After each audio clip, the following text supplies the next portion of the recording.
Experience yangu ya misheni au interaction ambayo nilikuta misheni. Bwana Yesu asifiwe. Hata kujifunza vitu vingi, unawapata watu wapya ambao kuna experience tofauti ambazo ukikutana na mtu unasema wao, kumbe mimi vitu hivi nilikuwa nacheza. Nilikuwa naenda kukata tiketi pale Kuwait, nikakutana tu na mama kanambia unaenda wapi? Naambia unajua mama mimi sitaenda, narudi nyumbani. Unaenda kufanya nini? Sina cha kusema. Twende. Wewe ndio mwanakwaya first year tunakutegemea. Kwa sababu nilikuwa na hela ya nauli nikalipa. Anyway, naenda. Lakini nilipofika kule uwezo kaamini, yani nikajiuliza hivi kweli hivi vitu ningepata wapi? Bwana Yesu asifiwe. Nilimwambia Bwana baada ya kufika kule nikasema kwamba kwa sababu nimekuja misheni sitaki yani kufanya mizaa. Kwa let me serve. Yani nataka nikutumikie wewe upendaye. Tulienda kwa mama mmoja alikuwa ni Muislamu. Bwana Yesu asifiwe.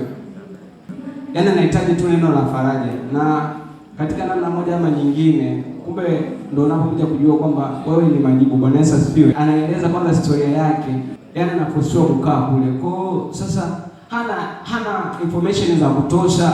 Kumbe kuna namna ambayo tunakuwa tunajichukulia kawaida, lakini yani they take very serious. Bwana Yesu asifiwe. Kwa hiyo tunapokuwa tunaenda sisi vijana pia ambao wanasema kwamba vijana ni waandikeni kwa sababu mna nguvu. Nili experience kitu ambacho nikasema wao I will save, na mpaka leo hii of course namtukuza Mungu kwa hiyo. Acha kuchukua mambo ni muda wa maombi na watu yapogo tu. Muda wa ibada upogo tu. Muda wa nini? Acha kuchukua mambo ya Mungu ni kikawaida. Tena nyinyi ambao mmekaa kwa miaka mitatu mingi. Haleluya. Ukitafuta sababu ya kukosa misheni utaipata. Bwana Yesu asifiwe. Amen. Ukitafuta sababu ya kudoji ibadani utaipata. Lakini ukisema kwamba kwa kweli natamani Mungu nitumie, I will not have an excuse. Mungu ni mwaminifu. Haleluya. Amen. Don't find a reason.